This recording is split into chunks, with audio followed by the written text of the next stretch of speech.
باطل کے آستوں پہ جھکایا مگر نہ سر،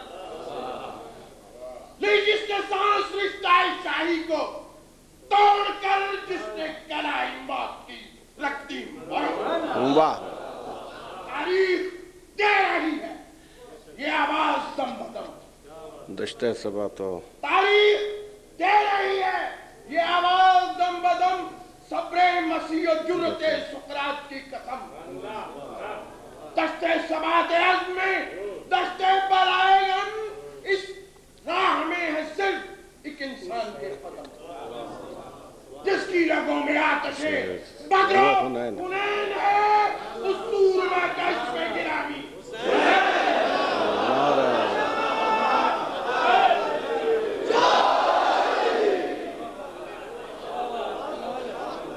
فاتحہ۔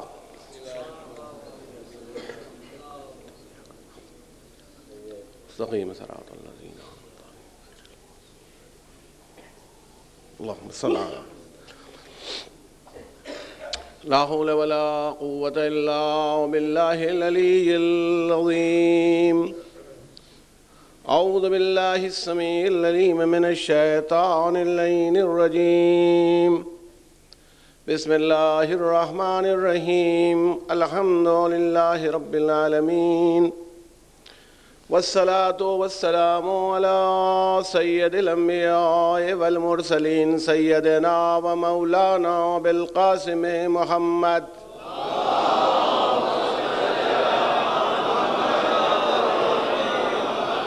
وآلہ الطیبین الطاہرین المعصومین المظلومین، ولعنۃ اللہ علی اعدائہم اجمعین۔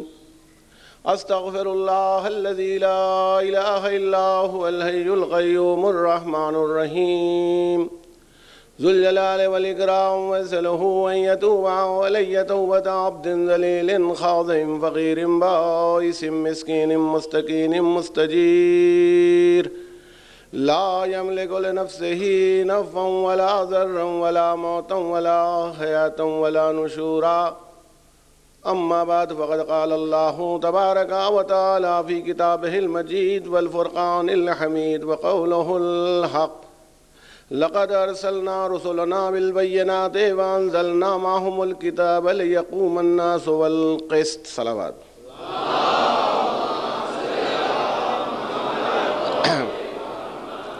برادران ایمانی، بزرگان محترم، آغاز مجلس میں آپ کی تمام عنایتوں کا شکریہ ادا کرتا ہوں کہ آپ اتنی ہمت افزائی مجلس کی شروع کرنے سے پہلے ہی فرما دیتے ہیں کہ جس کے سہارے سے میں یہ مجلس پڑھ لیتا ہوں۔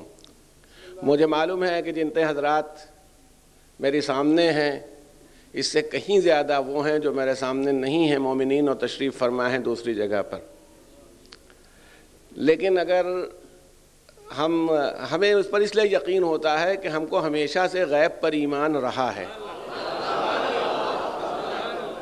ہم ایمان بالغیب کے قائل ہیں، اس لیے جو سامنے موجود نہیں ہیں ان کو بھی سامنے ہی تصور کر رہے ہیں، وہ ہمارے ساتھ ہی ہیں اور ہم ان کے سامنے ہیں۔ اور خیر وہ ایک الگ صورتحال ہے کہ وہ بہرحال میری تصویر دیکھ رہے ہیں اس وقت، لیکن ہم تو اس پر بھی یقین رکھتے ہیں جس کی تصویر نہیں دیکھ رہے ہیں۔ ہمیں معلوم ہے کیونکہ تصویر دیکھنے سے تو یہ ہو سکتا ہے کہ اس کے اندر شبہات پیدا کر دیے جائیں، مگر ہم اپنے لیے اپنی جو خدا کی حجت ہے اس کے فیوض و برکات سے یہ علم رکھتے ہیں کہ وہ پردے میں موجود ہے۔ صلوات محمد و آل محمد۔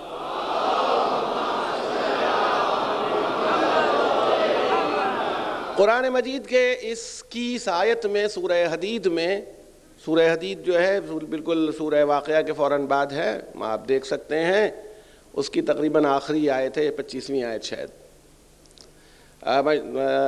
تو اس 25ویں آیت میں یہ ارشاد ہو رہا ہے، مجھے نمبر آیتوں کے یاد نہیں رہتے، اس لیے میں یہ نہ ہو کہ وہ کہیں آگے پیچھے ہو جائے تو آپ اسے پکڑ لیجئے، اس لیے کہ یہ ہماری طرف کا فن نہیں ہے کہ ہم لوگ نمبر بتائیں۔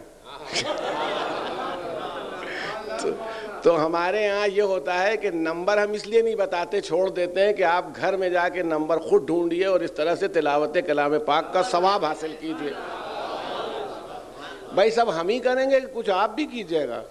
صلوات بھیجے محمد و آل محمد۔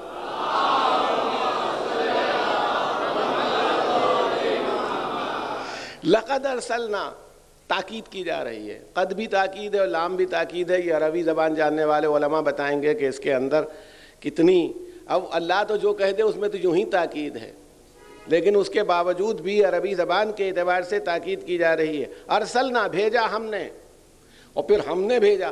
دیکھیے پروردگار عالم نے جب ہم کہتا ہے تو اس کا مطلب یہ ہے کہ وہ اپنی تمام جلالتوں کے ساتھ، اپنی تمام کبریائی کے ساتھ، اپنی تمام طاقت کے ساتھ، اپنی تمام جبروت کے ساتھ اعلان کرتا ہے ہم نے بھیجا رسولنا، اپنے رسولوں کو، بالبینات، معجزوں کے ساتھ بھیجا۔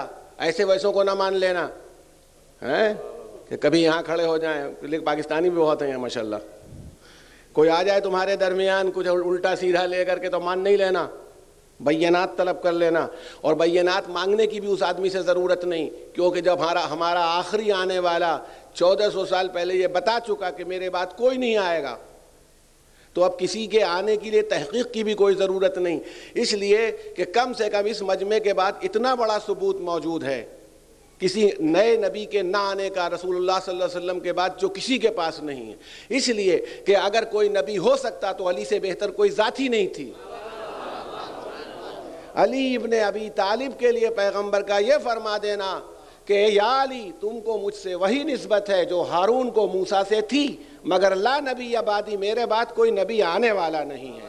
تو جب یہ کہہ دیا کوئی نبی نہیں ہوگا، ہوتے تو پہلے علی ہوتے، جب علی نہ ہوئے تو اب کوئی نبی نہیں ہوگا۔ صلوات بھیجے محمد و آل محمد۔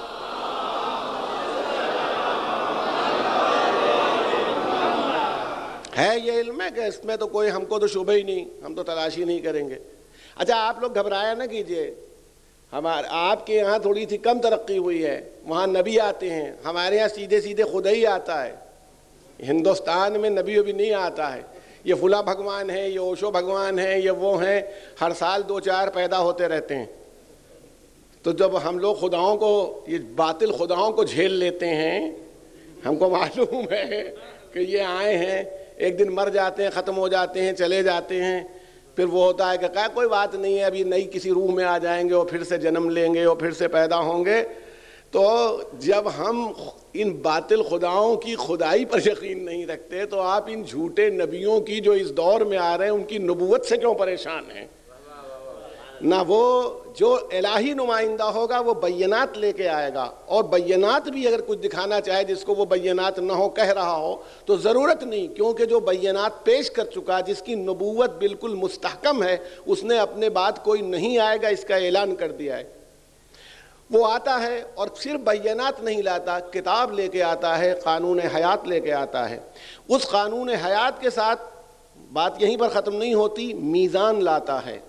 میزان سے میں نے آپ کی خدمت میں کل عرض کیا تھا کہ اس کا مطلب یہی ہوتا ہے، مقصد یہی ہوتا ہے کہ لوگ عدل کے اوپر قائم ہو جائیں، لوگ اعتدال پر آ جائیں، تمام نظام جو ہے وہ عدل کے مطابق اور موافق ہو جائے۔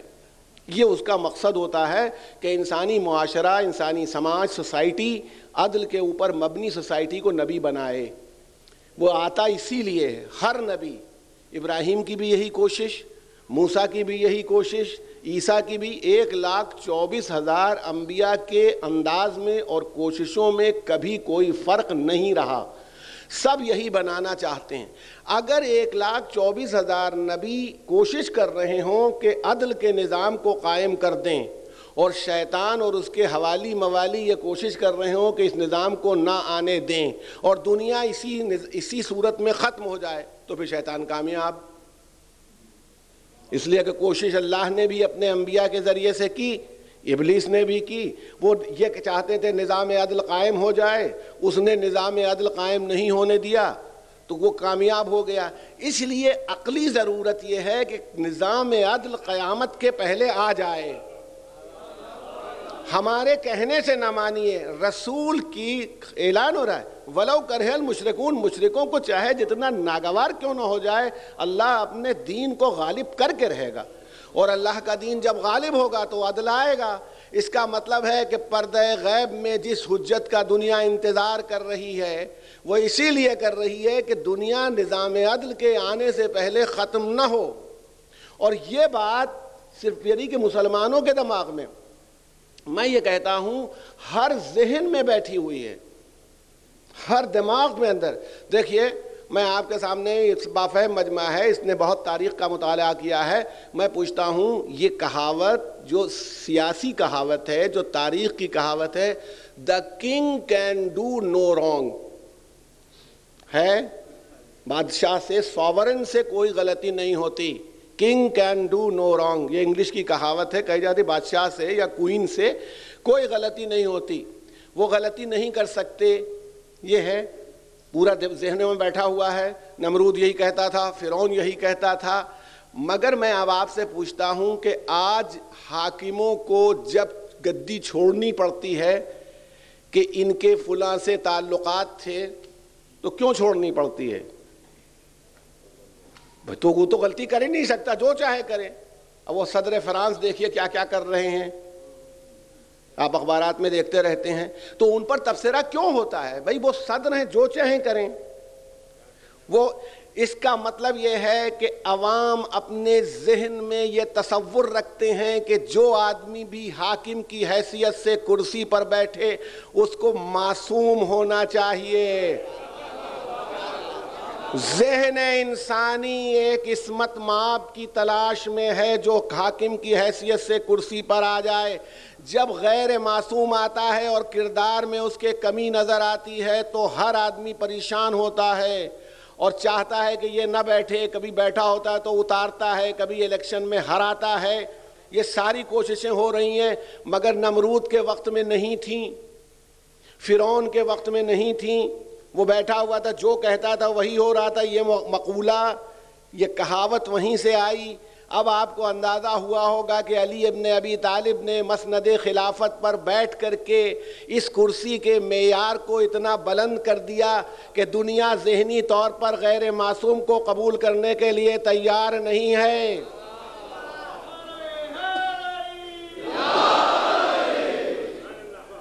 کیوں علی بیٹھ گئے 4.25 سال تک؟ بعض لوگ کہتے ہیں بیٹھتے ہی نہیں، اتنی پریشانی اٹھائی انہوں نے، ان کی اولاد نے، اس لیے بیٹھ گئے کہ ذہن انسانی کو ہمیشہ کے لیے مجبور کر دیں کہ وہ حاکم کی کرسی پر اپنے ذہن سے غیر معصوم کے تصور کو برداشت نہ کرے. اور جب وہ حاکم ہی غیر معصوم نہ ہوگا تو عدل تو اپنے آپ ہی قائم ہو جائے گا. 4.25 سال میں علی ابن ابی طالب نے عدل کو قائم کر کے دکھا دیا یا نہیں دکھا دیا؟ سامنے آئے گی. اب آپ یہ اندازہ فرمائیے، یہ وہ دن ہے جب آپ امام حسین علیہ الصلوۃ والسلام کی قربانی کا جائزہ لیتے ہیں. اچھا، آج اس مجلس کی ایک اور خصوصیت ہے. دیکھیے 2 یہ بینرز لگے ہوئے ہیں، قمر بنی ہاشم دائنی طرف، اور یہ امام حسین علیہ السلام کے نام نامی سے سرخ رنگ کے. اور سرخی کیوں نہ ہو، انہوں نے تو اسلام کو سرخ کر دیا.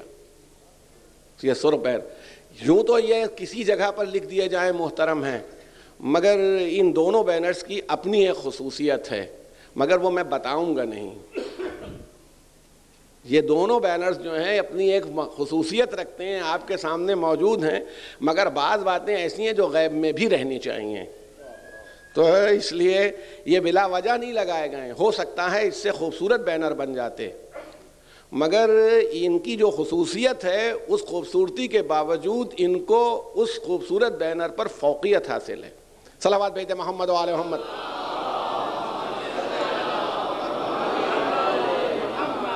حسین ابن علی نے دین کو سرخروئی عطا کی، دین کو ہمیشہ کے لیے روشن کر دیا. اور سب سے بڑا کارنامہ میرے مولا نے جو کیا، پیش کیا ہے، وہ اپنی قربانی گوارا کر لی مگر ملت کو ٹوٹنے نہیں دیا. کبھی آپ غور فرمائیے گا، یہ آپ کی اور ہماری ذمہ داری ہے. کبھی کبھی دیکھیں صاحبان نظر بیٹھے، میں ان سے یہ کہنا چاہتا ہوں، کبھی کبھی غصے میں آدمی یہ کرتا ہے. مثلا مان لیجئے کہ ایک آدمی ایک مومن کو گالی دے رہا، تو مومن جواب میں کیا کرے؟ تو وہ بھی گالی دینے لگے اور کہا کہ بھائی عدل ہو گیا، اس نے مجھے گالی دی، میں نے اسے گالی دی، دونوں برابر ہو گئے. بلکہ اس میں تو گوتم بدھ کا بہت مشہور واقعہ نقل کیا جاتا ہے گوتم بدھ سے کہ ان کو کسی نے گالی دی تو انہوں نے یہ کہا، چپ رہے. کسی نے کہا آپ نے اس کی گالی سنی، خاموش رہے. انہوں نے کہا بھائی جب دینے والا کوئی چیز دے تو ہم تک تو تبھی پہنچے گی جب ہم لیں. ہم اس کی لیتے ہی نہیں. ارے بھائی کوئی تحفہ آپ مجھ کو پیش فرمانا چاہتے ہیں، آپ نے دیا، میں نے نہیں لیا، تو تحفہ تو آپ ہی کے پاس رہ گیا نا. تو اگر کوئی گالی دے رہا ہو تو خفا ہونے کی ضرورت نہیں، آپ لیں نہیں. جب آپ بھی دینے لگتے اور لڑنے لگتے اس کا مطلب آپ نے لے لی. صلوات بیت محمد و آل محمد.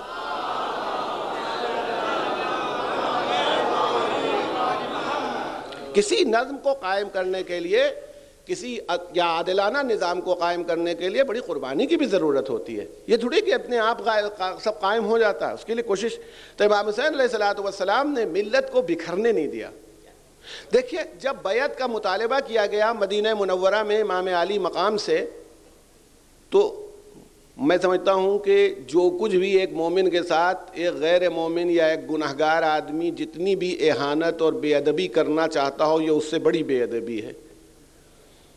کہ کہاں حسین، کہاں یزید کی طرف سے بیعت کا مطالبہ، اور امام حسین علیہ السلام کو اس کا جواب دینا ہے. اور آپ نے اس کا جواب بھی دیا. مدینے میں رہ کر کے آپ ایکسپلائٹ کر سکتے تھے لوگوں کو اور جنگ کر سکتے تھے، لیکن مدینہ ٹوٹتا کہ نہیں.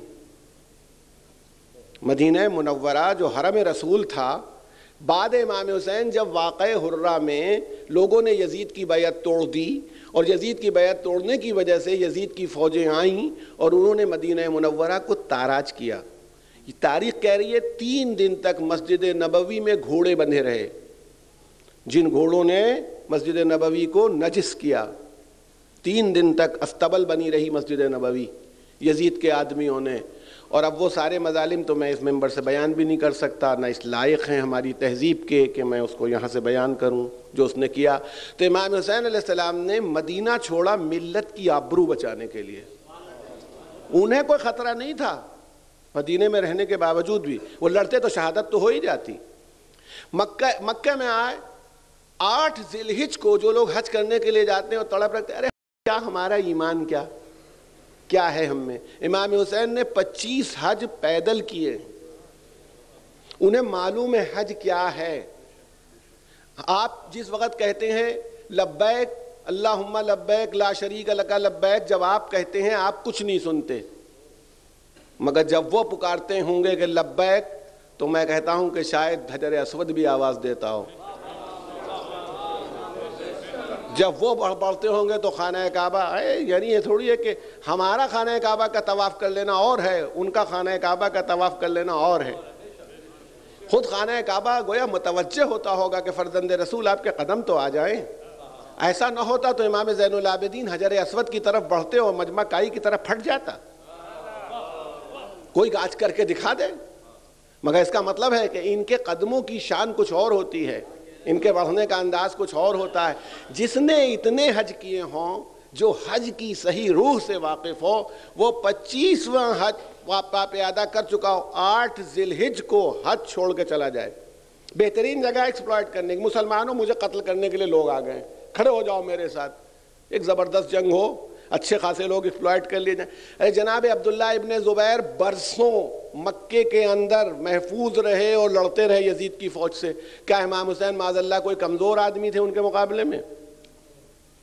مگر انہوں نے ملت کا شیرازہ نہ بکھرے، حرمت کعبہ برباد نہ ہو، اس کے لیے حج کو ترک کر دیا. یہ امام ہی جانتا ہے کب حج کرنا چاہیے، کب ترک کر دینا چاہیے. اور حج ترک کرنے کے بعد آپ چلے گئے. بس ہاں یہ ملتا ہے کہ جب روانہ ہوئے تھے تو بار بار مڑ کے دیکھتے تھے اور روتے تھے. خانہ کعبہ کو مڑ مڑ کے دیکھتے تھے اور روتے جاتے تھے. اور میں کہتا ہوں کہ شاید خانہ کعبہ بھی آواز دیتا ہوں کہ مولا کیا آپ کے طواف سے محروم رہ جاؤں گا؟ ساری دنیا آئے، مجھے کسی کی پرواہ نہیں، مگر جب آپ طواف کریں گے تو شان کچھ اور ہوگی. اور حسین کہہ رہے ہوں گے کہ نہیں، میں طواف کروں گا مگر تیرا طواف اب نہیں ہوگا، اب عباس کے لاشے کا طواف ہوگا. شاید آواز صفا و مروہ کی طرف سے یہ آوازیں بلند ہو رہی ہوں، آپ کی صحیح سے محروم رہ جاؤں گا. کون سا ایسا حاجی ہوگا جو آپ کے جذبے سے صحیح کرے؟ اور امام فرمائیں گے اب میں صحیح ایسے نہیں کروں گا جیسے ہمیشہ کرتا تھا، اب میری صحیح یوں ہوگی کہ 6 مہینے کے بچے کا لاشا ہوگا، اور میں کبھی خیمے کی طرف اپنا قدم آگے بڑھاؤں گا، انا للہ و انا الیہ راجعون، رضم بقضائہ و تسلیما لامرہ، اور لوٹوں گا کبھی۔ حجر اسود اگر بوسے کے لیے آواز دے رہا ہوگا، مولا آپ تو مکے کو ترک کر کے جا رہے ہیں، حج کو ترک کر کے جا رہے ہیں، کہ آپ کے بوسے سے محروم رہ جاؤں گا، تو شاید آواز دیں کہ بوسہ لوں گا مگر زینب کے بازوؤں کا۔ اب میں عملی قربانی کے میدان میں آ رہا ہوں۔ جس کے پاس یہ قوت ہوتی ہے، منزل رضا کی یہ طاقت ہوتی ہے، اسے حسین ابن علی کہتے ہیں۔ یہ کسی معمولی آدمی کا کلیجہ نہیں تھا جو وہ خالی عبادت سے چمٹا رہتا، مگر انہوں نے ملت کو بچا لیا۔ بتائیے، میں جس وقت کوفے کے راستے میں جا رہے ہیں، ہدایت کے لیے جا رہے تھے، جب ہر کا لشکر سامنے آیا، پانی پلا چکے، نماز کا وقت آیا، تو اس سے پوچھا تم میرے ساتھ نماز پڑھو گے یا اپنے لشکر کو الگ نماز پڑھاؤ گے؟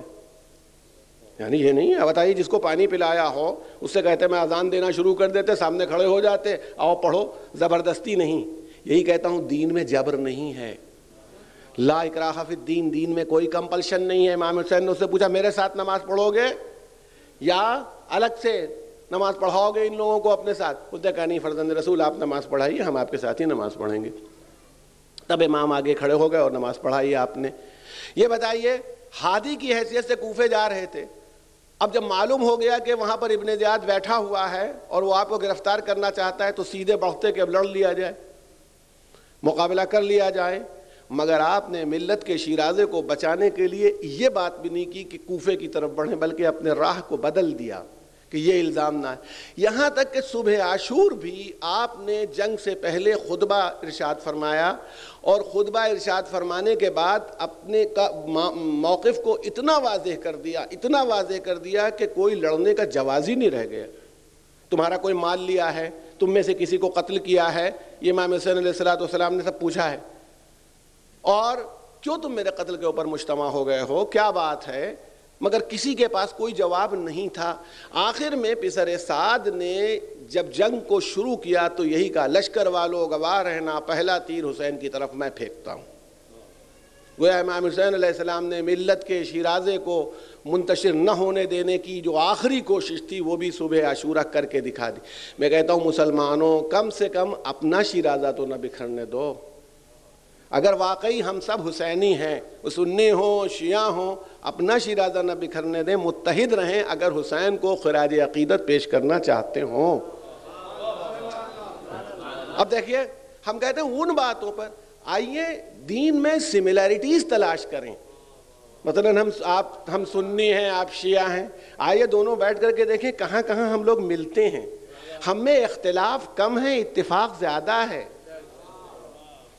آپ خود سوچیے، ایک ہے سب کا نبی، دین بھی ایمان بھی ایک، کیا بڑی بات ہے ہوتے جو مسلمان بھی ایک، فرقہ بندی ہے کہیں اور کہیں ذاتیں ہیں، کیا زمانے میں پنپنے کی یہی باتیں ہیں؟ سب کا ہے۔ اب دیکھیں آپ مستقل بحث ہندوستان میں بھی، کبھی رسالوں میں ہوتی ہے، کبھی کیا مغرب اور عشاء کی نماز ملا کے نہیں پڑھنی چاہیے، ظہر و عصر کی نماز ملا کے نہیں پڑھنی چاہیے۔ دیکھیں یہ فقہی مسائل ہیں، اور فقہی مسائل کی ایک مجبوری یہ بھی ہوتی ہے کہ اگر کوئی آدمی حنفی المسلک ہے تو وہ مجبور ہے کہ حنفی مسلک کے جو اصول ہیں اس کے مطابق زندگی گزارے، اس لیے کہ وہ خود تو مجتہد اعلیٰ ہے نہیں کہ فیصلہ کرے گا۔ جب تک وہ حنفی ہے، جب تک وہ مالکی ہے، جب تک وہ حنبلی ہے، وہ اپنی فقہ کے اعتبار سے فیصلہ کرے گا۔ ویسے ہی اگر کوئی آدمی شیعہ اثنا عشری ہے تو اس کی بھی ہے کہ بھائی جو مرجع تقلید کہہ رہا ہوگا، جو عالم کہہ رہا ہوگا، جو مسئلے ہیں انہی کے مطابق عمل کرے گا۔ تو یہ تو بحث کا موضوع ہی نہیں ہے۔ لیکن میں یہ کہہ رہا ہوں کہ ایک ایسی بات پر بحث ہوتی ہے جو واقعتاً ایگزسٹ نہیں کرتی۔ توجہ فرمائیے، کیوں؟ کہنے لگے صاحب ظہر اور عصر کی نماز ملانا نہیں چاہیے، حضور نہیں ملاتے تھے، رسول اللہ صلی اللہ علیہ وسلم نہیں ملاتے تھے، اور مغرب و عشاء کی نماز ملانا نہیں چاہیے۔ میں کہتا ہوں ٹیکنیکلی نماز مل ہی نہیں سکتی، کوئی ملا کے ہم کو دکھا دے، کیونکہ جیسے ہی مغرب کی نماز میں السلام علیکم ورحمۃ اللہ کہا جائے گا نماز ختم ہو جائے گی، ملے گی کیسے؟ کوئی شیعہ پڑھنے والا کہتا ہے کہ میں 7 رکعت نماز پڑھتا ہوں، 3 مغرب کی 4 عشاء کی ملاتا ہوں؟ بلکہ ہمارے ہاں تو مولوی صاحبان اتنی لمبی تعقیب پڑھ دیتے ہیں کہ مغرب و عشاء کے درمیان عشاء کا وقت آ ہی جاتا ہے. ظہر عصر میں تو جلدی ہو جاتی ہے، لیکن مغرب اور عشاء میں، اور ظہر اور عصر میں بھی یہی ہوتا ہے. جب ظہر کی نماز ختم ہو گئی تب اس کے بعد دعا مانگی جائے گی، تسبیح فاطمہ پڑھی جائے گی، اس کے بعد وہ آدمی کھڑا ہوگا، اقامت کہے گا، اقامت کے بعد عصر کی نماز شروع کرے گا، تو مل تو سکتی ہی نہیں نماز. یہ بات ختم ہو گئی. لیکن ہم کہتے ہیں ٹیکنیکلی وقت کے اعتبار سے یہ اگر کہا جائے کہ دونوں کے اوقات الگ ہیں، تو اب یہ دیکھیں یہ بھی صحیح ہے کہ اوقات الگ ہیں، مان لیجئے. مگر اب میں جو سب سے مستند کتاب حدیث کی ہو سکتی ہے عالم اسلام میں، وہ صحیح بخاری ہے، بخاری شریف. اس میں کوئی اکا دکا حدیث ہوتی تو ہم کہتے چلو اتفاق سے آ گئی. اس میں پورا ایک چیپٹر ہے، ایک باب ہے، اس کا عنوان ہی ہے جمع بین الصلاتین، 2 نمازوں کے ملا کر پڑھنے کے بارے میں. اس میں وہ حدیثیں رسول اللہ کی جمع کی گئی ہیں جس میں لوگوں نے روایت کی کہ رسول اللہ نے ظہر اور عصر کی نماز ملا کے پڑھی اور مغرب اور عشاء کی نماز ملا کے پڑھی، جبکہ کوئی وجہ بھی نہیں تھی ملانے کی. نہ آندھی تھی، نہ پانی تھا، نہ بارش تھی، نہ زلزلہ تھا، نہ سفر تھا. ظہر اور عصر کی نماز بھی پیغمبر نے ملائی اور مغرب اور عشاء کی نماز بھی پیغمبر نے ملا کے پڑھی. یہ شیعہ کتاب کی بات نہیں کہہ رہا ہوں، صحیح بخاری میں ایک چیپٹر ہے پورا جس میں 1-2 نہیں متعدد احادیث پیغمبر مختلف افراد سے چونکہ آئی ہیں وہ جمع کی گئی ہیں. تو اب یہ عالم اسلام میں تمام سنی اور شیعہ لوگوں کو جاننا چاہیے کہ حضور کا طریقہ یہ بھی تھا کہ نماز کو ملا کے پڑھیں، حضور کا طریقہ یہ بھی تھا کہ نماز کو الگ الگ پڑھیں. اب جو اپنے فقہی اصول کے اعتبار سے الگ الگ پڑھتا ہے سبحان اللہ، اس پر بھی اعتراض کی ضرورت نہیں. جو ملا کے پڑھتا ہے اس پر بھی صحیح ہے، اس پر بھی کسی اعتراض کی ضرورت نہیں ہے. اس لیے کہ اگر فقہ کے اعتبار سے، سنت رسول کے اعتبار سے صحیح کر رہا ہو تو اعتراض کرنے کی ضرورت نہیں. دوسروں کا جائزہ نہ لیں، اپنے ہی لے لیں. آج تک مجھے تو کسی روایت میں، سنی شیعہ روایت میں نہیں ملا کہ قبر کے اندر پہلا سوال یہ ہوگا ہاں یہ بتاؤ کہ کون کون نماز ملا کے پڑھتا تھا، یا ہم سے پوچھا جائے کون الگ پڑھتا تھا نماز اس کے بارے میں بتاؤ. ہم سے پوچھا تم کیا کرتے تم بتاؤ، اپنی بتاؤ. آؤ چلو آگے کھولو اپنا حساب، نماز کا حساب کھولو. میدان محشر میں جب ہماری نماز کا حساب کھلے گا تو ہم سے کیا پوچھا جائے گا، کتنی پڑھی کتنی نہیں پڑھی. معلوم ہوا مسلمانوں کو اس سے دلچسپی نہیں رہ گئی. یعنی عام مسلمانوں کی بات میں نہیں کر رہا ہوں، جو جس سے ہم سب لوگ ہیں، اتفاق کی بات کی یہ نہیں ہے کہ پڑھیں. اور میں فقہی اعتبار سے پوچھتا ہوں، میں شیعہ ہوں، میں مان لیجئے کہ سمجھ گیا اور میرے اعتبار سے میری عقل میں یہ بات آ گئی کہ مجھے حنفی فقہ پر عمل کرنا چاہیے، اور اب میں حنفی ہو گیا، تو بتائیے سب نماز پھر سے پڑھوں؟ بعمر 55-56 سال، 15 سال سے بالغ ہو گیا، 40 سال کی یہ نمازیں حنفی مسلک کے اعتبار سے پھر سے سٹارٹ کروں پڑھنا کیونکہ میں نے ملائی ہیں نمازیں؟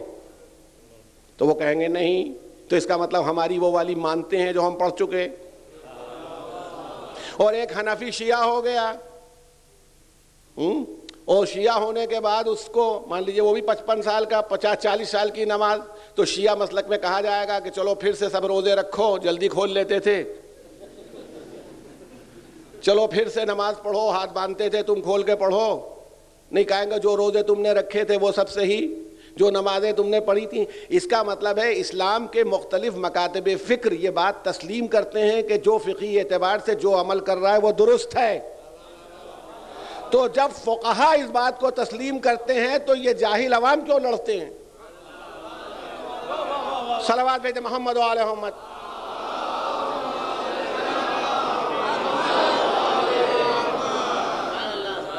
یہ میں نے مثال آپ کی خدمت میں دی ہے. اس لیے میں یہ کہتا ہوں کہ مسلمانوں سملیرٹیز تلاش کرو. قرآن میں کوئی اختلاف نہیں، نبی میں کوئی اختلاف نہیں، نبی کے آخر نبی ہونے میں کوئی اختلاف نہیں، نبی کے اہل بیت کون ہے اس میں کوئی اختلاف نہیں، نبی کے صحابہ کون ہے اس میں کوئی اختلاف نہیں، ان کے درجات کون ہے اس میں اختلاف نہیں، حج کیسے ہوتا ہے اس میں اختلاف نہیں. یہ تو نہیں ہے کہ آج شیعوں کا حج ہو رہا ہے کل سنیوں کا ہوگا. معلوم ہے لوگ وہاں پہنچ گئے حج کرنے کے لیے. آج سنی صاحبان عرفات میں آئیں گے, کل شیعہ صاحبان عرفات میں آئیں گے. یہ صاحب سنی صاحب نماز پڑھا رہے ہیں, شیعہ صاحب پیچھے نماز نہیں پڑھیں گے. معلوم ہے ملت اسلامیہ فکری طور پر ایک ہے, اور یہ ایک اہل بیت کی وجہ سے ہے.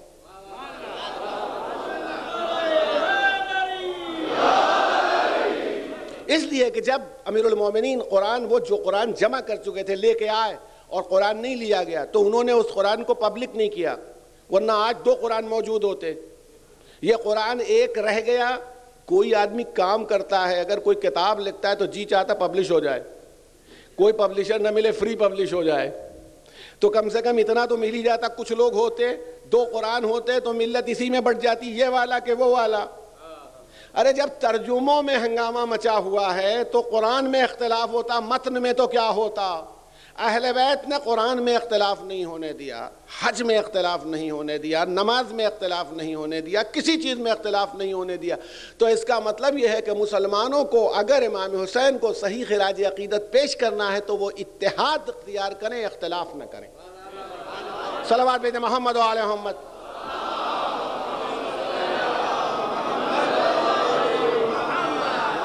اور یہ سب سے بڑی بات ہے, یہی عدل ہے کہ انسان دوسرے کا جائزہ لینے کے بعد پہلے اپنا جائزہ لے. آپ قرآن مجید ماشاءاللہ مجمع پڑھتا رہتا ہے, موضوع پر دیکھ لیجئے گفتگو تھوڑی سے. قرآن مجید میں عدل کے خلاف بہت سی لفظیں آئی ہیں الگ الگ جگہوں کے اعتبار سے. وہ الگ نہیں ہیں, سب جب عدل کے خلاف ہوں گی تو بنے گے. جیسے ظلم, ان الشرک لظلم عظیم, بے شک اللہ کے ساتھ کسی کو شریک قرار دینا یا شرک کرنا عظیم ظلم ہے, بہت بڑا ظلم ہے. اس سے بڑا ظلم کیا ہوگا کہ کوئی آدمی کہے کہ یہ اللہ ہے جو کہ وہ غیر خدا ہے, مخلوق ہے. اللہ شرک عظیم, اس کے ساتھ کسی کو شریک کرنا ظلم عظیم ہے. یہ ظلم ہے.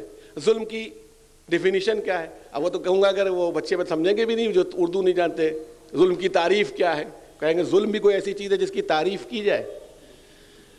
بھئی جس کو آپ انگریزی میں ڈیفینیشن کہتے ہیں وہی ہمارے ہاں اور اردو اور عربی میں تعریف کہلاتی ہے, کہ جس سے ظلم کو پہچان لیا جائے کہ ظلم کیا ہے.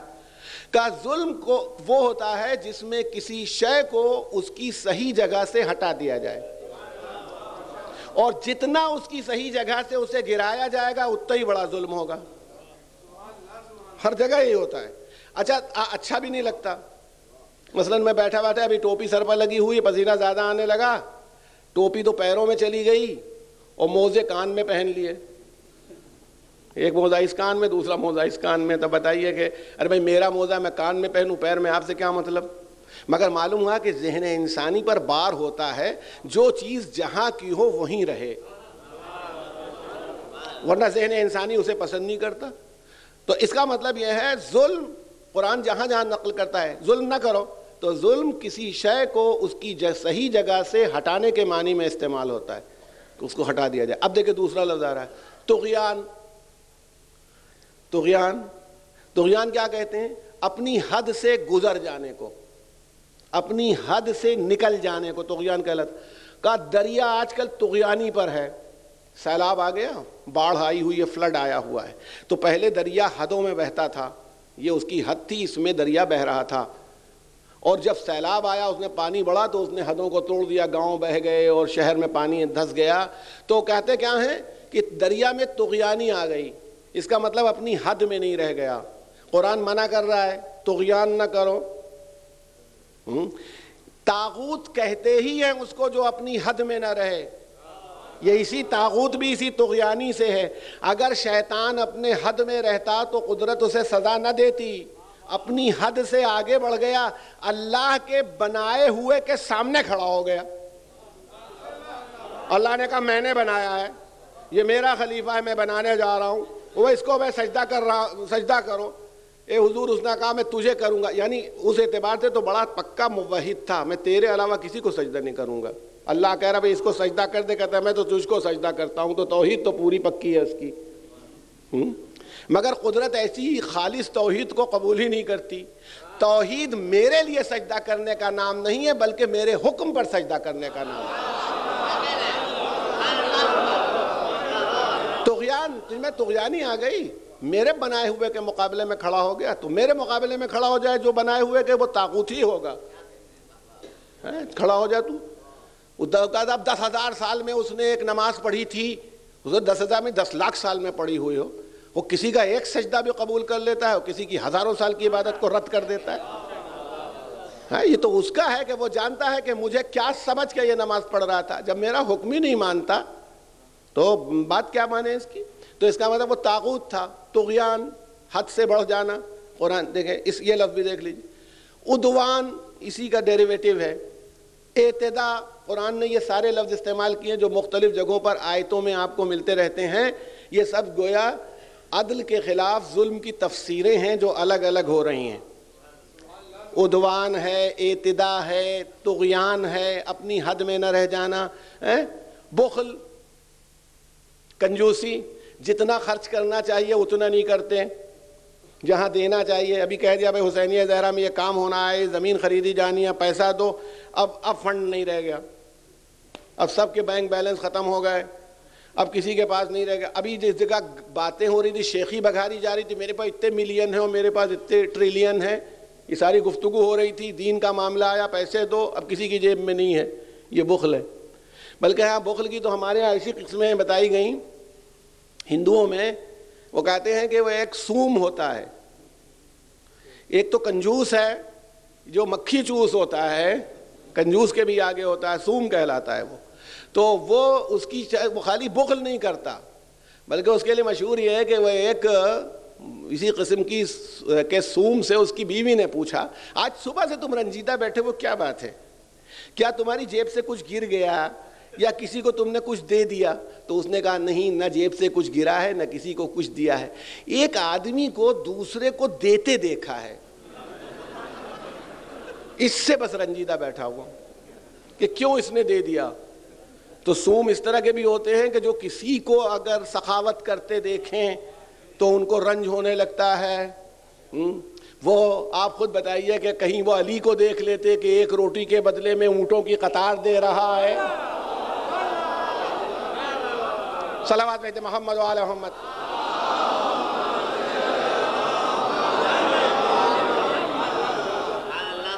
تو بخل یہ کیا ہوگا؟ جتنا خرچ ہونا چاہیے اتنا نہیں ہوا، حد اعتدال سے نیچے چلا گیا. اسراف جو ہے فضول خرچی آپ جسے، مگر اس قرآن نے 2 لفظیں استعمال کی ہیں، اسراف اور تبذیر. اسراف بھی استعمال کیا اور تبذیر بھی استعمال کیا. اسراف کہتے ہیں کہ جہاں پر جتنا خرچ کرنے کی جگہ ہو اس سے زیادہ خرچ کر دیا جائے. مثلا 2 آدمیوں کو کھانا کھانا تھا، 50 آدمیوں کو کھانا پکوا دیا. ابھی جب 2 آدمی آئے ہیں، وہ خالی کوئی جن تو آ نہیں گئے ہیں کھانا کھانے کے لیے، ان کے اعتبار سے جو بھائی 2 کے مطلب 3 کا پکا لیتے چلیے ہو جاتا. تو اسراف جتنا خرچ کرنا چاہیے اس سے زیادہ خرچ کر دینا، اس کو اسراف کہتے ہیں. خرچ کی جگہ ہے مگر اس سے زیادہ. وہ آپ ہمارے یہاں تو اس قسم کے واقعات اکثر ہوتے رہتے ہیں. وہ ایک صاحب بکرا خرید کے لائے قربانی کے لیے، اس میں بھی مقابلہ ہوتا ہے. 5,500 روپے کا بکرا لے کے آئے، پڑوسی خوشی خوشی آئے، میں 6,000 کا لایا ہوں. اب یہ 5,500 روپے کا بکرا خرید چکے، کریں بھی کیا؟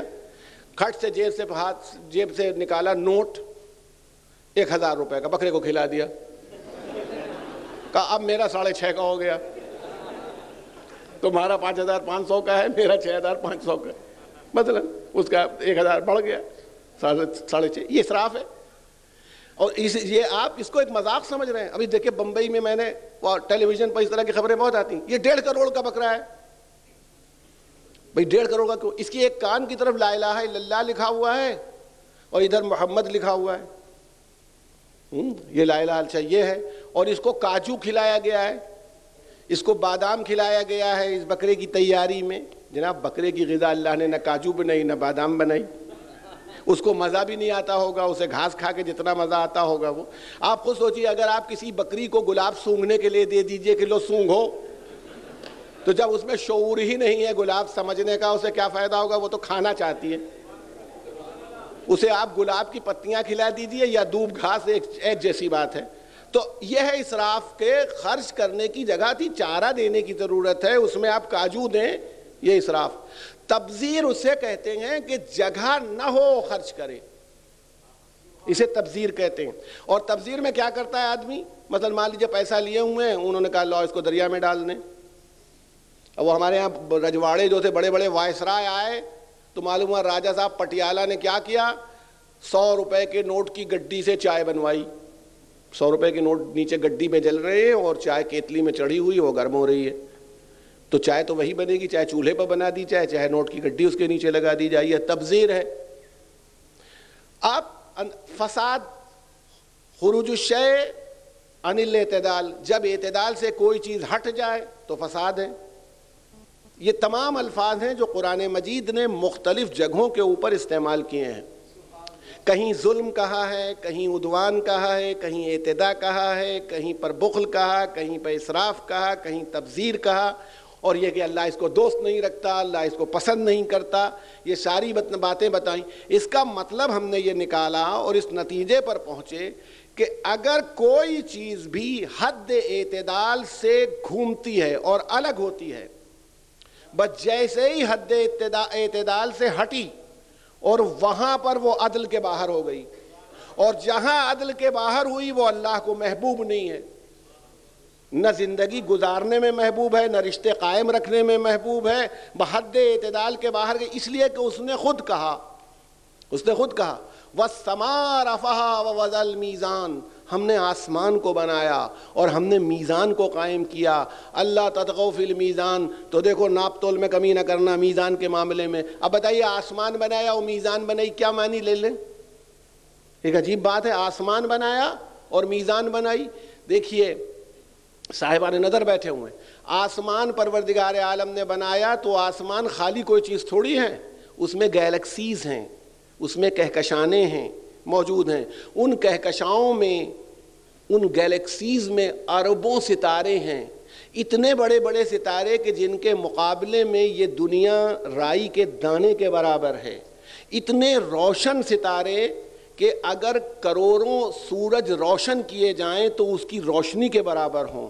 یہ اور ایک کہکشاں قدرت نے نہیں بنائی، اربوں کہکشانیں الگ الگ بنائیں، اربوں ستاروں کی. آپ جس کہکشاں کا حصہ ہیں، کبھی آپ سے کہا ہوگا پھر یاد دلا دوں، اس کی اتنی وسعت ہے، جس میں یہ زمین سورج چاند ستارہ سب آتا ہے جس میں ہم لوگ ہیں، کہ کہکشاں کے ایک سرے سے اگر ریڈیو میسج دوسرے سرے پر بھیجا جائے جس کی رفتار 1,86,200 میل فی سیکنڈ ہوتی ہے.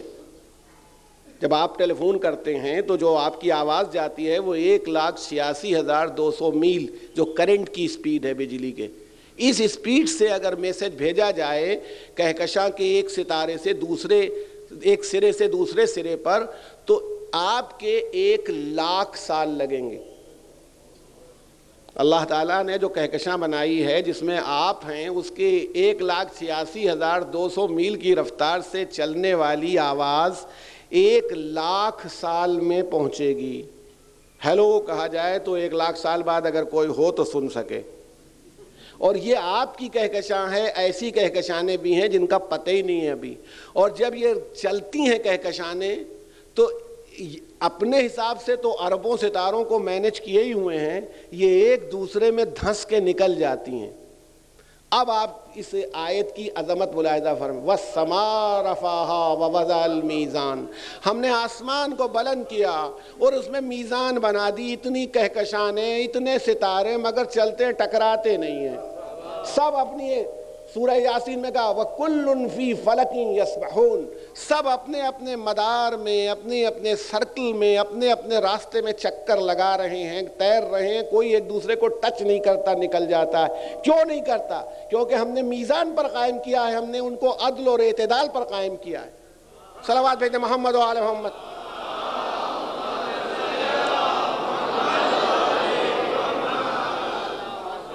میں تمام مسلمان بیٹھے ہوئے، کس اعتماد پر آپ روزہ کھول لیتے ہیں کہ اتنے بج کے اتنے منٹ کے اوپر سحری ہے اور اتنے بج کے اتنے منٹ پر افطار ہے؟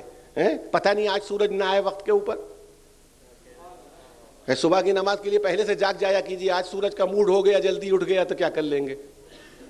لیکن آپ کو اتنا اعتماد ہے اتنے بجے نماز قضا ہو جائے گی، اتنے بجے مغرب ہو جائے گا. اگر اس کا بنایا ہوا قانون نہ ہوتا اور اس کا عدل نہ ہوتا تو کوئی اتنا بڑا فیصلہ کر سکتا تھا؟ آج چاند ضرور ہو جائے گا، آج 30 تاریخ ہے. کس نے آپ سے کہہ دیا؟ ہو سکتا ہے 35 تاریخ کو چاند نکلے. اتنا بھروسہ. تو اس کا مطلب ہے قدرت آپ کو متوجہ کرے. دیکھو ہمارا نظام کہ ہم نے بنا دیا، اربوں سال ہو گئے مگر نظام اسی عدل اور جسٹس کے کا پابند ہے. تم بھی تو اسی نظام میں ہو. اب تم کہکشاں نہیں ہو، تم آدمی ہو. یہ تمہاری ماں ہے، یہ تمہارا بھائی ہے، یہ تمہارا بیٹا ہے، یہ تمہاری بیوی ہے، یہ تمہارا شوہر ہے، یہ تمہارا پڑوسی ہے، یہ تمہارا دوست ہے، یہ تمہارا دشمن ہے. یہ سب سیارے گھوم رہے ہیں. یہ پوری گیلیکسی ہے جو ہر آدمی کے گرد رشتوں کی گیلیکسی موجود ہے. ایسا تو نہیں ہے کہ ماں کی طرف اتنے جھک جاؤ کہ بیوی کو فراموش کر دو. ایسا تو نہیں ہے کہ بیوی کی طرف اتنے جھک گئے کہ والدین نہیں یاد رہ گئے. جیسے ہی ایسا ہوگا معلوم ہے گیلیکسی ٹکرائی.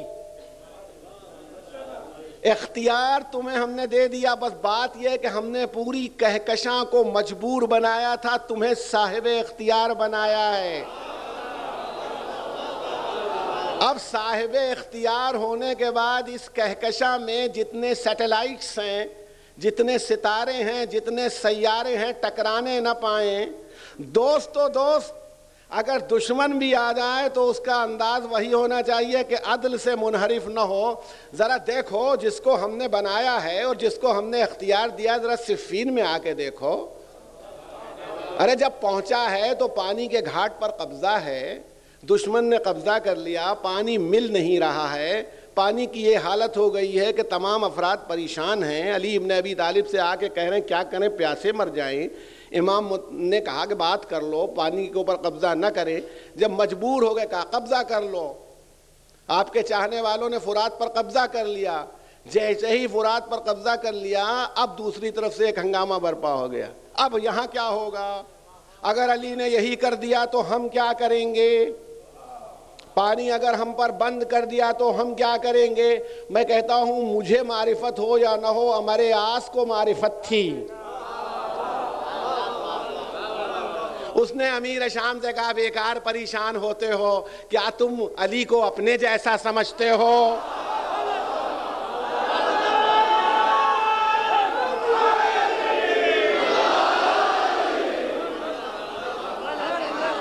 تم نے علی ابن ابی طالب کو اپنے جیسا سمجھا ہے. اطمینان سے بیٹھو، پانی پر کوئی بندش نہیں ہوگی.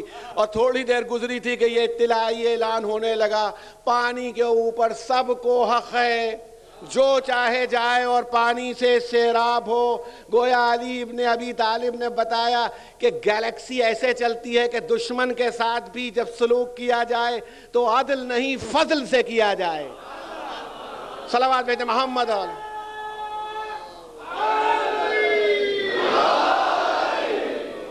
بس ارباب کر. تو اس کا مطلب یہ ہے کہ یہ رشتے جو محبان علی ہیں، محبان محمد و آل محمد ہیں، تمام مسلمان محبان علی. کوئی ایسا ہے جو علی کا دوست نہیں ہے، علی کا چاہنے والا نہیں ہے. تو سب علی کے چاہنے والے ہیں، سب فضائل رکھنے والے ہیں، لیکن درس تو لیں. یعنی آپ بتائیے کہ وہ دشمنوں کے ساتھ نیکی کرتے ہیں، ہم دوستوں کے ساتھ نہ کر پائیں. وہ دشمنوں کے ساتھ اس نے سلوک کریں، ہم اپنے عزیزوں کے ساتھ اس نے سلوک نہ کر پائیں. بتائیے، میں تو یہاں کی بات تو نہیں، ماشاءاللہ یہاں پر میں تبرک کا آپ کو ذکر کیا تھا. تبرک تقسیم ہونے لگتا ہے، مار پیٹ ہونے لگتی ہے. اور تبرک لینے والے بھائی کون ہیں؟ سب ایک ہی مسلک کے لوگ، سبھی حسینی، سبھی اسی گروہ کے. تو اگر نہ بھی ملتا تو کیا تھا؟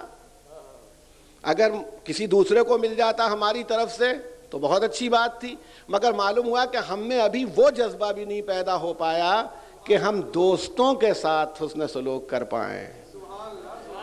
یا علی ہے تیرے کرم کی دھوم، بھیجا شربت برائے قاتل شوم. اس عنایت سے یہ ہوا معلوم، دوستاں را کجا کنی محروم. تو کہ با دشمنا نظرداری. جو اپنے قاتل کو شربت شیر پلا دے وہ اپنے چاہنے والے کے ساتھ کیا کرے گا؟ کوئی اندازہ ہی نہیں کر سکتا کہ وہ دوستوں کے ساتھ کیا حسن سلوک کرے گا اور کیا رعایت کرے گا. مگر علی کا کردار اور اولاد علی کا کردار دعوت دے رہا ہے. جیسے حسین نے حر کے لشکر کو پلایا، جیسے علی نے صفین کے اوپر بندش آب نہیں کی، سب کے لیے کھول دیا، ویسے ہی دل میں وسعت پیدا کریں. دین تقریروں سے نہیں پھیلتا، دین نظریات اور مناظرہ کرنے سے نہیں پھیلتا، دین کردار سے پھیلتا ہے۔ یاد رکھیے، میں نہیں جانتا، یقیناً امیر المومنین پر، امام حسین پر، اہل بیت پر، رسول اللہ پر، اسلام پر نہ جانے کتنی کتابیں لکھی گئی ہیں اور دنیا میں موجود ہیں اور آج کے دور میں پڑھی جاتی ہے، اور وہ کتابیں، مگر میں کہتا ہوں جتنی کتابیں لکھی گئی، یہ جتنا مجمع بیٹھا ہوا ہے، یہ سب مولا کی زندہ کتاب ہے۔ ہر آدمی ایک کتاب ہے، وہ کتاب جو لائبریری میں ہے پتہ نہیں کوئی پڑھے یا نہ پڑھے، مگر یہ کتاب ہر آدمی دیکھتا ہے۔ جس دفتر میں آپ جائیں گے، یہ علی کا چاہنے والا آیا، یہ کیسے اٹھتا ہے، یہ کیسے بیٹھتا ہے، یہ کیسے بولتا ہے، یہ کیسے کھاتا ہے، یہ کیسے پیتا ہے، گویا وہ اپنی زندگی سے ثبوت دے رہا ہے کہ ہم علی ابن ابی طالب کی زندہ کتاب ہیں۔ اگر یہ نیک ہے تو لوگ کہیں گے جب چاہنے والا غلام ایسا ہے تو آقا کیسا ہوگا۔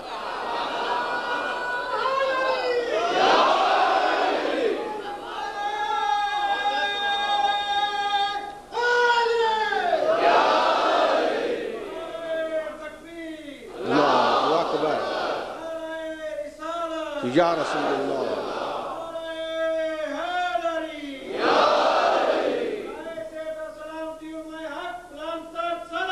اللہم صلی اللہ۔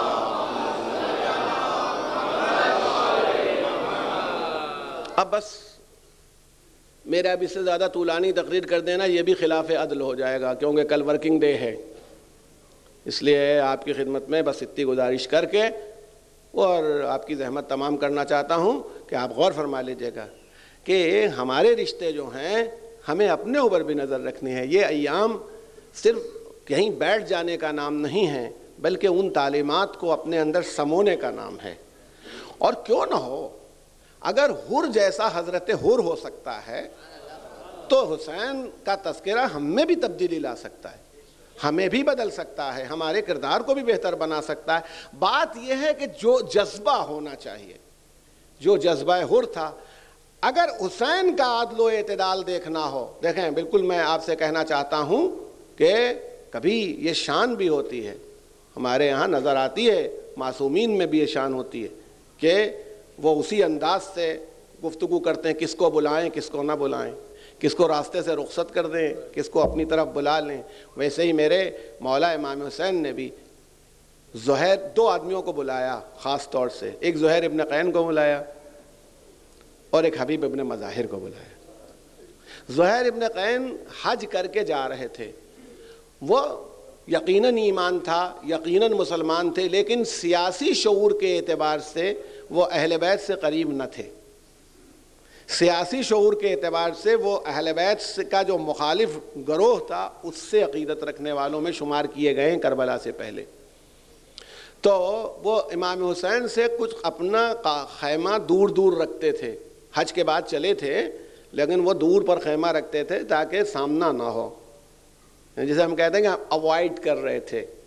اب امام حسین علیہ الصلوۃ والسلام، نظر امامت ہی کیا جو انسان کی خوبی کو نہ دیکھ سکے، جس کا باپ 70 پشتے سامنے کھڑے ہوئے آدمی کی دیکھ لیتا ہو، اس کا بیٹا زہیر ابن قین کے کمال کو نہ دیکھ پائے۔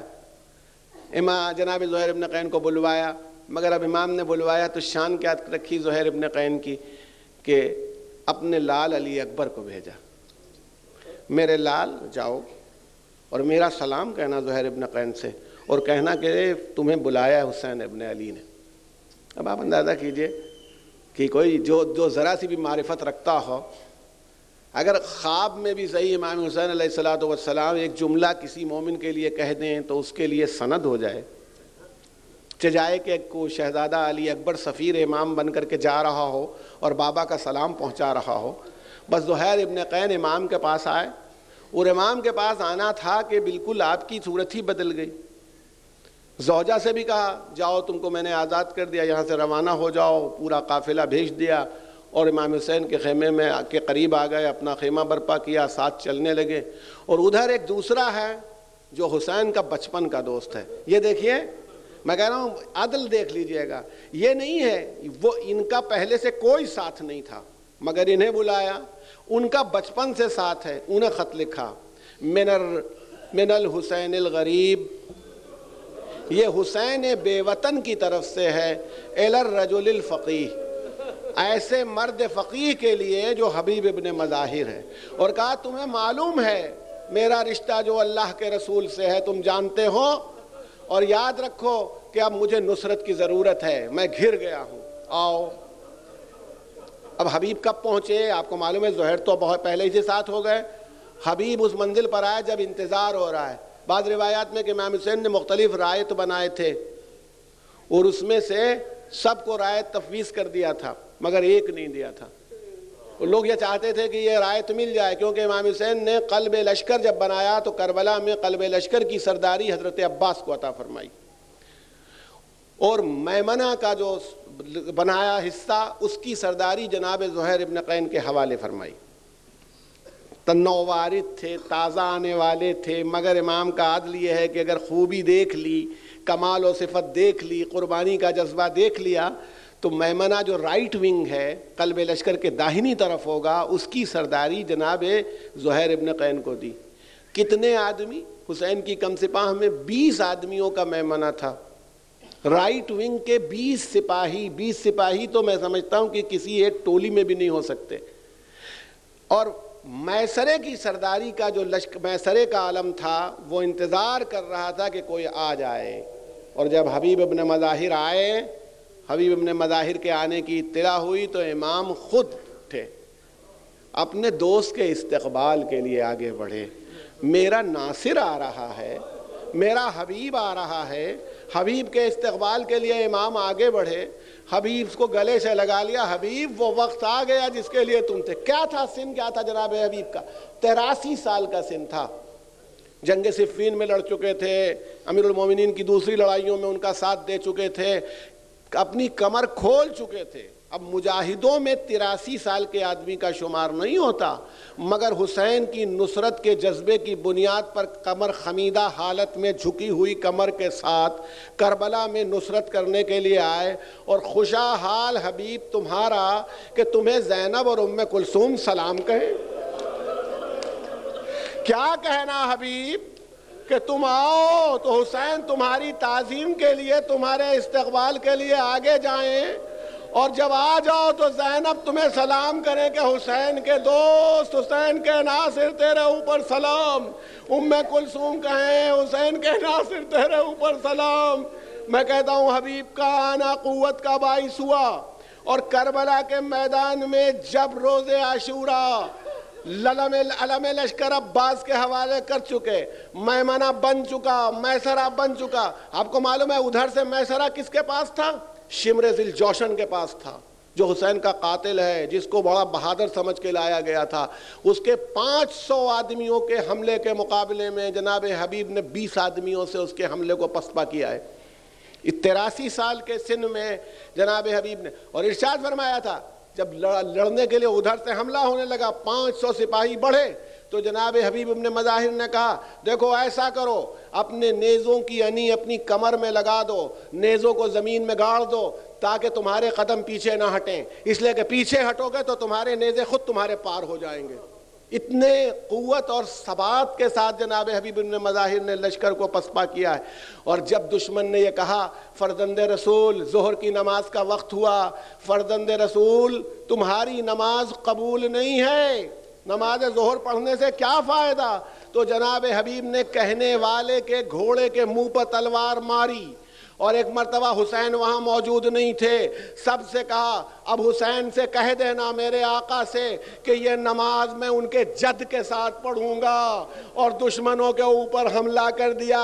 میں کہتا ہوں مولا کی تحریر کی عظمت اب سمجھ میں آئی کہ حبیب کو رجل فقیہ کیوں لکھا تھا۔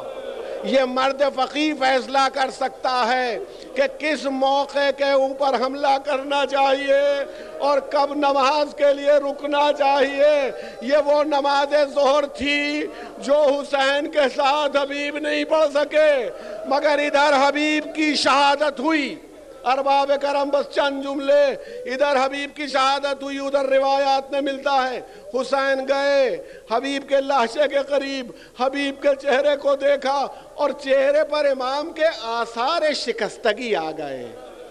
جیسے ٹوٹ گیا چہرہ آپ کا، مرجھا گیا، میرا بچپن کا دوست رخصت ہو گیا، میرا ناصر مجھ سے چھوٹ گیا، آثار شکستگی۔ مگر ایسا امام تھا کہ نماز رب کے لیے، اپنے رب کی نماز کے لیے صفوں کو درست کروا دیا۔ جب تیر چل رہے تھے، تیر برس رہے تھے، ایک مرتبہ نظر ڈالی صحابیوں کے اوپر، اور سعید ابن عبداللہ حنفی اور جناب زہیر ابن قین دونوں سے کہا آگے بڑھو اور میرے سامنے کھڑے ہو جاؤ تاکہ میں نماز پڑھ لوں۔ بھائی یہ سننا تھا، دونوں ناصر آگے کھڑے ہو گئے۔ اب ہو سکتا ہے نماز پڑھ رہے ہوں، مگر ان کی نماز یہی تھی کہ تیر ادھر سے آتا تھا تو بڑھ کے سینے میں روکتے تھے، تیر ادھر سے آتا تھا تو بڑھ کے سینے پر روکتے تھے۔ میرا مولا نماز پڑھ رہا ہے، اس کی نماز تمام ہو جائے، اس کی نماز میں کوئی رکاوٹ نہ آنے پائے، اس لیے زہیر نماز پڑھتے رہے۔ چاہنے والوں بعالم یہ ہوا، ادھر امام نے نماز میں سلام پھیرا، ادھر سعید ابن عبداللہ حنفی گر کے جاں بحق ہو گئے، راہ شہادت مل گئی۔ زہیر ابن قین کے بازو بالکل ٹوٹ گئے تھے تیروں کے کھانے سے، مگر آگے بڑھے اور امام کے سامنے بیٹھ گئے، ہاتھوں کو جوڑ کے پوچھا فرزند رسول راضی ہو گئے؟ فرزند رسول آپ میرے عمل سے راضی ہو گئے، آپ خوشنود ہو گئے، آپ کی نماز تمام ہو گئی؟ ارشاد فرمایا ہاں میں راضی ہو گیا۔ بس چاہنے والوں یہ سننا تھا کہ آپ سب اجازت دے دیجئے کہ میدان قتال میں داد شجاعت دے دوں۔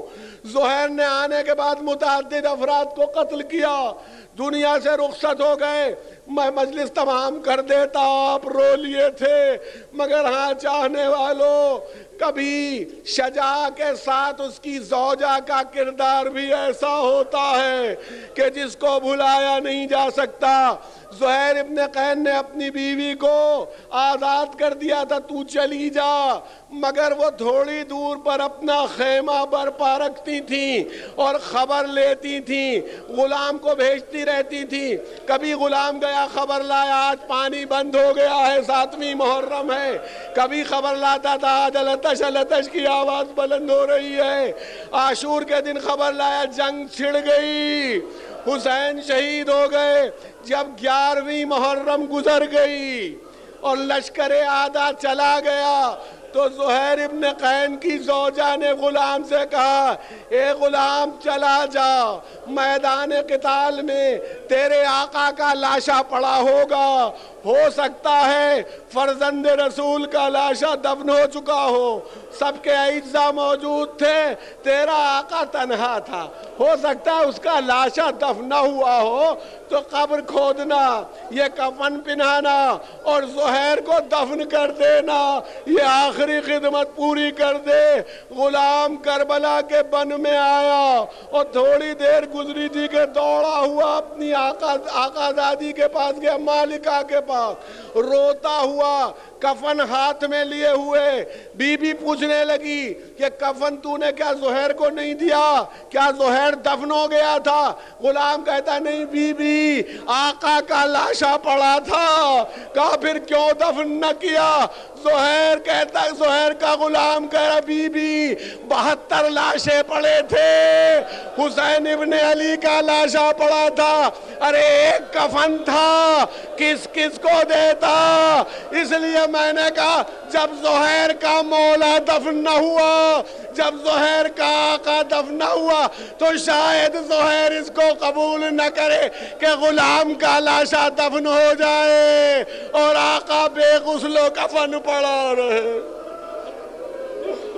سَيَعْلَمُ الَّذِينَ ظَلَمُوا أَيَّ مُنْقَلَبٍ يَنْقَلِبُونَ إِنَّا لِلَّهِ وَإِنَّا إِلَيْهِ راجعون۔ اللهم ادخل على أهل القبور السرور، اللهم اغن كل فقير، اللهم اشبع كل جائع، اللهم اكس كل عريان، اللهم اغز دين كل مدين، اللهم فرج عن كل مكروب، اللهم رد كل غريب، اللهم فك كل اسير، اللهم اصلح كل فاسد من امور المسلمين، اللهم اشف كل مريض، اللهم سد فقرنا بغناك، اللهم غير سوء حالنا بحسن حالك، اللهم اقض عنا الدين واغننا من الفقر انك على كل شيء قدير. ماتم حسین. یا حسین.